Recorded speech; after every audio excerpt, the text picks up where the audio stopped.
And I want to say a particular thank you to tenants who've come, because as I said at the start of the day, I think it's the things that you say that really last and really stick with people. And thanks for people like Jessica having the courage to share her story and actually talk about what really is at the heart of everything. You know, we've heard Krish, haven't we, this morning, talk about the deep roots of our work. You know, this thousands of year old story that he went right back to, you know, ancient Egypt and the Exodus, and what it says about hospitality and justice. I think it's been brilliant seeing the seminars and people coming out of the seminars like what Mark just shared about Yes Let's and their work on helping people move on. Talking about investment and faith and leadership. I really appreciated Ed being here. We had a seminar together talking about leadership. And it was beautiful to be able to talk really honestly about the struggles and the joys together.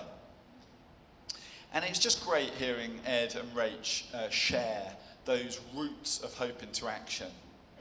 And I loved what Ed said about his dreams. You know, things might change, logos might change, colour, design might change, but what do we want to hold the same? What do we want to really cling tight to? How do we want to guard the heart of the organisation? That's what I want to talk about. I've got these three things. We're going to try and get you leaving early, because that's always a good sign, isn't it? If you, next maybe sort of 20 minutes. But talking about why homelessness ends in community, I want to go back to that theme. It's really important we talk about why.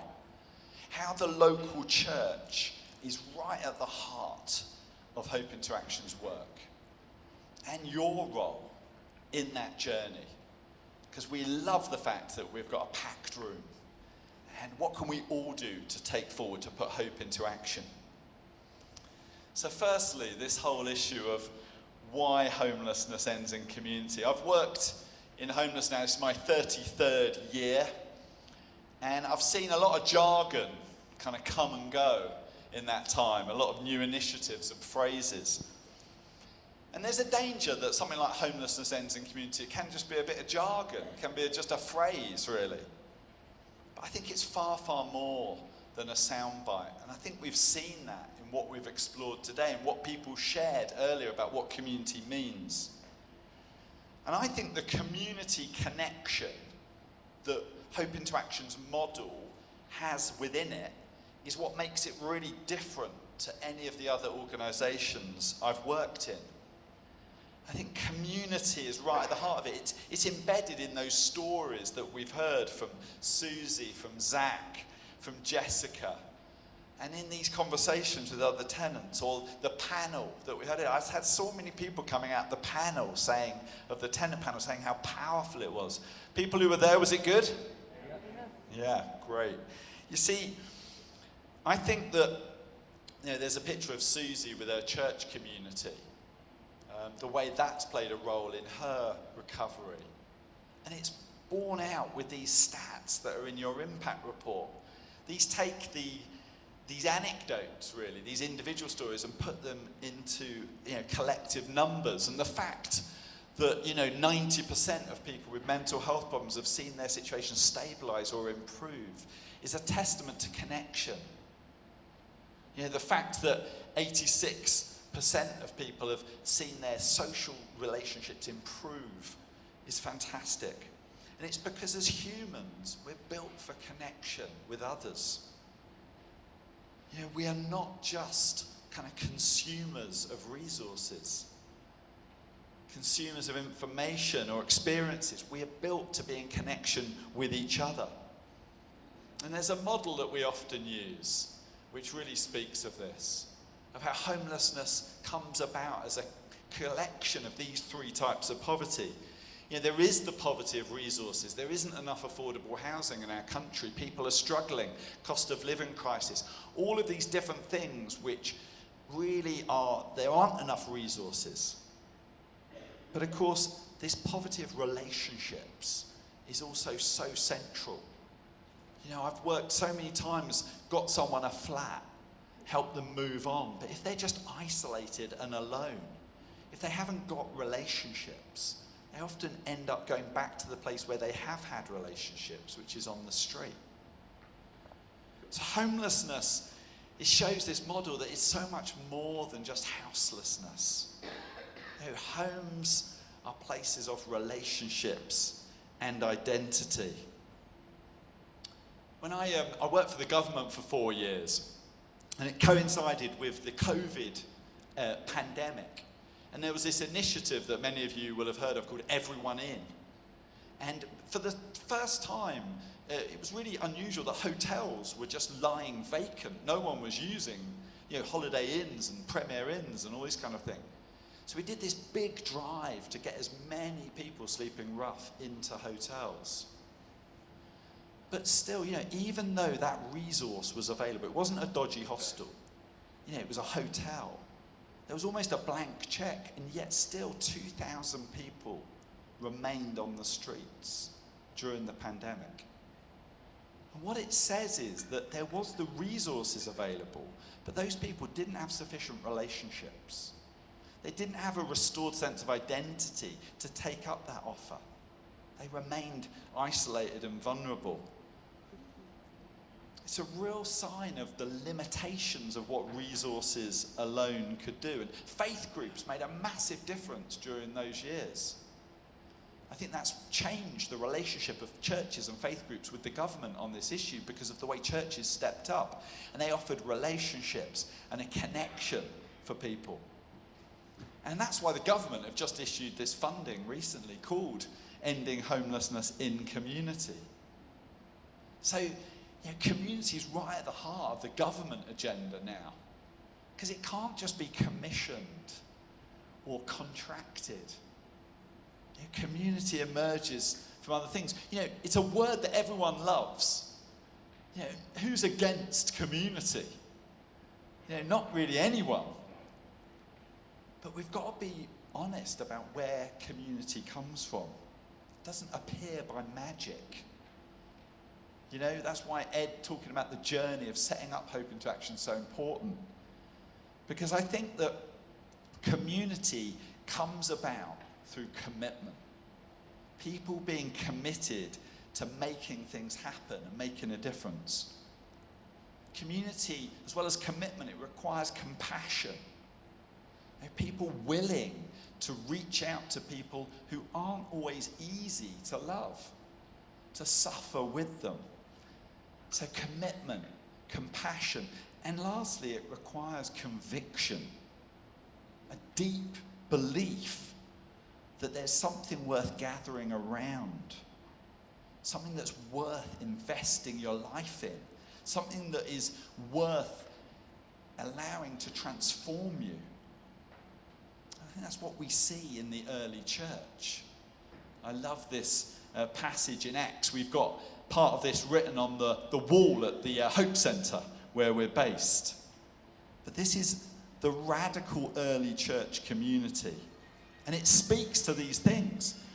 All the believers were one in heart and mind. No one claimed any of their possessions was their own, but they shared everything they had. With great power, the apostles continued to testify to the resurrection of the Lord Jesus. And God's grace was so powerfully at work in them all that there were no needy persons among them. This is a group of people who are driven by a conviction. With great power, they witnessed to the resurrection of Jesus. They didn't just think getting together was a nice thing to do. It was driven by a conviction. And it wasn't easy or cozy. Just as Ed was saying, him and Rachel's decisions wasn't cozy or easy, but it was a rock-solid conviction that changed their priorities, that built new relationships and helped them change their identity and share their resources. And it's echoes of this that I see in Hope into Action's work. It's a great joy. This is deep roots of our work that we can draw on. So that was the first thing. The second thing is about the local church being right at the heart of what we do. And this is our vision statement that we've slightly tweaked, that every UK church can be engaged in ending homelessness. Now, we believe the church has got a unique role to play in addressing all three of those types of poverty. And our vision is that every church can be involved. Wouldn't that be amazing if all of the 30,000 churches in the country were sharing resources, building relationships, renewing identity, all based on that conviction about Jesus? This is Bretton Baptist, Ed and Rachel's church. This is the first church that you partnered with, wasn't it? And you're still members there.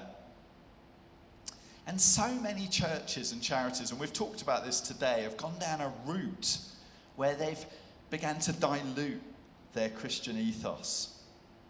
So many charities were started off by churches but have gradually drifted away. Sometimes it just fades because it's neglected. Sometimes faith gets affected by fear of what funders might think. And sometimes it just gets a bit fossilized by kind of historic connections that aren't really alive anymore. And Hope Interaction is not going to go down that route. That is not the road we're going to go down. We are committed to a full fat faith.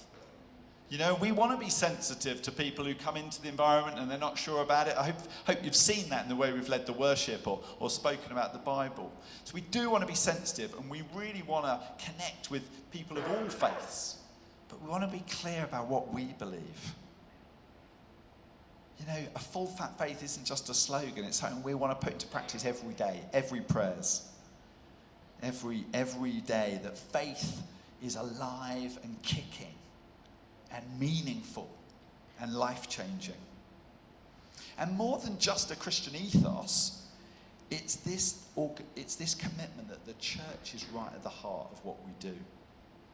I've said a couple of times today that I do think there's a bit of a problem in charities that are kind of leeching off the church, kind of drawing resources from the local church. And I think we don't want to do that. We want to be empowering. We want to be standing alongside the church, equipping it, investing in it, in empowering it. We want to be rooted and wedded to the church for richer and for poorer, in good times and bad, in grace and truth.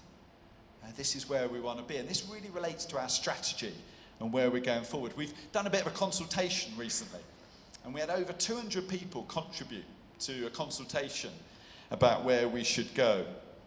And the situation is challenging at the moment. There's a lot of franchises we've had that have really struggled to open their first homes. And, we really want to stand with you because it's tough times at the moment. We hope that will bear fruit in the coming months. But our mission statement is to empower churches to take action, to end homelessness through prayer, relationships and investment. And as Ed was referring to there, we've got our core model, which will remain our core. So opening homes with friendship and support with the local churches. We're looking to open at least 15 new houses, God willing, this year. That's our kind of expectation. That's what we want to aim for. So, with the investor seminar, with new opportunities, new churches, that's what we want to do. 15 churches, hopefully 3 new franchises. But also, we've been exploring a new model. The government were interested in talking with us about how our community connections, how the friendship and support could be used in a kind of new way to offer friendship and support to people who are at risk of homelessness. So not people who are living in our accommodation, maybe people living in temporary accommodation or in hostels, people who are at risk, and how we can come alongside them, perhaps based around a communal meal each week. So something a little bit like those home pastors, maybe, Ed, you were talking about. So that's something that we're going to be working on. Hopefully we're going to be able to announce that and pilot something in the next few months.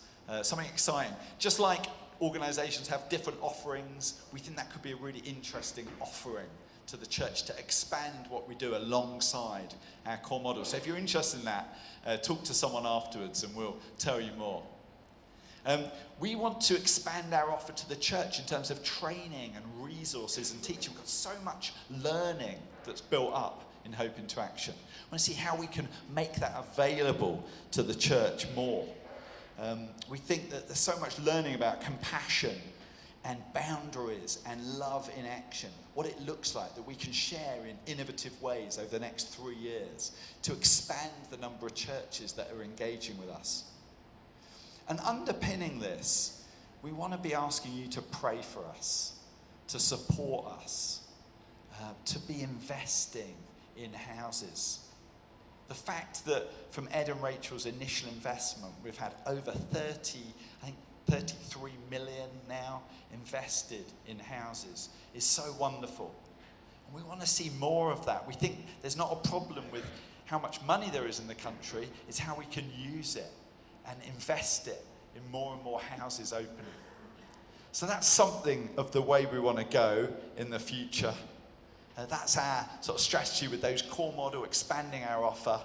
And in terms of key themes, we want to hold these things really clear. We want everything we do to be quality, professionally excellent. We want to remain distinctive, really hold on to that spiritual passion that hopefully you've seen today. We want to make sure our work is sustainable. And that does mean finances and rents and all of this stuff to do with making our finances work, but also looking after our people as well as possible. And looking after the people who do the frontline work and serving them. They do such a fantastic job. They need looking after and supporting. And that's the way that we want to grow, in ways that are quality, distinctive, and sustainable. We don't want to shoot off with some ambitions that aren't rooted in those qualities. And I think all of this speaks to holding Jesus right at the centre. I think that's when the church flourishes, when it holds Christ right at the centre. And just as we wrap up today, I really want to leave us focusing on Jesus. You know, following Jesus will lead us to do quality work. Following Jesus will enable us to be distinctive in the right ways. Following Jesus will help us be sustainable in wise stewardship of our resources. And that we can grow in ways that honour him, not boost our own egos. And I'm going to